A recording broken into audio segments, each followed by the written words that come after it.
तो हेलो दोस्तों, बात है 10 अप्रैल 1912 की। आरएमसी टाइटैनिक दुनिया के सबसे बड़ी लग्जरियस जहाज अपने ज़माने की। यह जहाज इतना बड़ा था कि 3500 से ज़्यादा लोगों को अपने साथ ले जा सकता था। इस विशाल जहाज की कहानी शुरुआत होती है 31 मार्च 1909 को। उस समय आयरलैंड के बेलफास्ट में व्हाइट स्टार कंपनी ने इस जहाज को बनाना शुरू किया था। 3000 लोगों ने इस जहाज को अपनी कड़ी मेहनत से 26 महीना यानी कि 31 मई 1912 को बनाकर तैयार कर लिया था। जब ये जहाज बनकर तैयार हुआ तो इसे देखने 10,000 से ज़्यादा लोग आए थे। 17 मंजिला इमारत जितनी बड़ी ये जहाज उस समय का सबसे महंगा जहाज था। सन 1912 में टाइटैनिक जहाज की कीमत 7.5 मिलियन थी। इन्फ्लेशन को अकाउंट में लेकर चले तो आज के $400 मिलियन के बराबर है। टाइटैनिक जहाज की लंबाई 882 फीट 9 इंच और ऊंचाई 175 फीट थी। इस जहाज को अनसिंकेबल शिप भी माना जाता था, जो कभी डूब ही नहीं सकता। तो आखिर 10 अप्रैल 1912 को टाइटैनिक अपनी पहली सफ़र के लिए रवाना होता है। अपनी पहली सफ़र के लिए टाइटैनिक को 5507 किलोमीटर तय करना था, जो कि इंग्लैंड के साउथहैम्पटन से न्यूयॉर्क के बीच का था।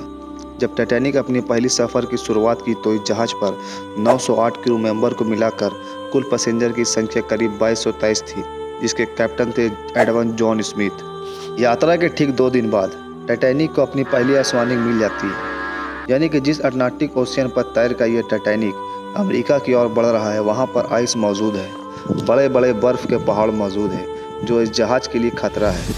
इस वार्निंग को सुनकर टाइटैनिक अपनी कोर्स को 2 बार बदलती है, पर स्पीड कम नहीं करती।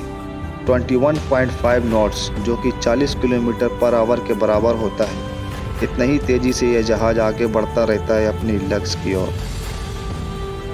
2 दिन बाद 14 अप्रैल 1912 को 7 और आइस वार्निंग दी जाती है, लेकिन कैप्टन स्मिथ और उसके क्रू मेंबर इस वार्निंग को इग्नोर कर देते हैं। टाइटैनिक की रफ्तार कम नहीं करते। टाइटैनिक अपनी पूरी रफ्तार को समुद्र को चीरता हुआ आगे बढ़ता रहता है। होने वाला था जो किसी ने नहीं सोचा होगा। दरअसल दोस्तों, जहाज के कैप्टन स्मिथ को इस सदी का विशाल जहाज ही नहीं बल्कि सबसे तेज चलने वाली जहाज बनाना चाहते थे, इसलिए उसने जहाज की रफ्तार कम नहीं की। अब तक कैप्टन स्मिथ को 7 आइस वार्निंग मिल चुकी थी। 14 अप्रैल की वो काली रात और कड़ाके की सर्दी में जहाज के 2 क्रू मेंबर क्रोनेस्ट में बैठे होते हैं। आपको बता दूं कि क्रोनेस्ट जहाज के एक छोटा सा प्लेटफॉर्म है, जो काफी हाइट में होता है। यहाँ पर इसलिए बैठा के रखा जाता है कि जहाज के सामने नजर रखा जाए। रात के 11:39 पर फ्रेडरिक फ्रिट नाम का एक बंदा जो इस क्रोनेस्ट में बैठे होता है, ये अचानक से अपने सामने एक बड़ा सा बर्फ का पहाड़, एक आइसबर्ग दिखाई देता है। ये जल्दी से घंटी को 3 बार बजाता है, फिर फोन उठाकर कॉल करता है ऑफिसर को ब्रिज पर और चिल्ला के कहता है, सामने हमारे एक बर्फ का पहाड़ है, जल्दी से जहाज को मोड़ो। फर्स्ट ऑफिसर विलियम ब्रिज पर बैठे इस इंस्ट्रक्शन को सुनते हैं और इंजन रूम को संदेश देते हैं कि जहाज को लेफ्ट डायरेक्शन में मोड़ दो। बदकिस्मती से जहाज की स्पीड इतनी ज़्यादा होती है कि ठीक 1 मिनट बाद 11:40 पर यह जहाज आइसबर्ग से टकरा जाती है। Titanic was a new breed of luxury liner. Titanic left port in Southampton, England. Among her passengers were many of the wealthy and influential. The band played the gayest tunes and American ragtime dancers. The time was 11:40. The iceberg grazed the right side of the ship. And all of a sudden she lifted up quickly. Everything that was movable was going through her. I didn't think it was serious because I didn't think it was possible. A big ship like that could sink.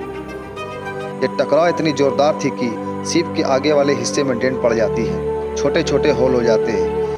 धीरे धीरे ship के आगे वाले हिस्से में पानी भरने लगता है। रात के 1 बजे तक पानी इतना ज़्यादा भर चुका होता है शिप के आगे वाले कंपार्टमेंट में कि जहाज़ के आगे वाला हिस्सा पानी में डूबने लगता है, जिसके कारण जहाज़ के जो पीछे वाला हिस्सा होता है वो ऊपर आ जाता है। रात के 2:20 पर जहाज़ के 2 हिस्सों में टूट जाता है। धीरे धीरे ये कभी ना डूबने वाला जहाज अटलांटिक ओशियन में पूरा समा जाता है, जिसमें 1500 लोगों ने अपनी जान गंवा दिए थे।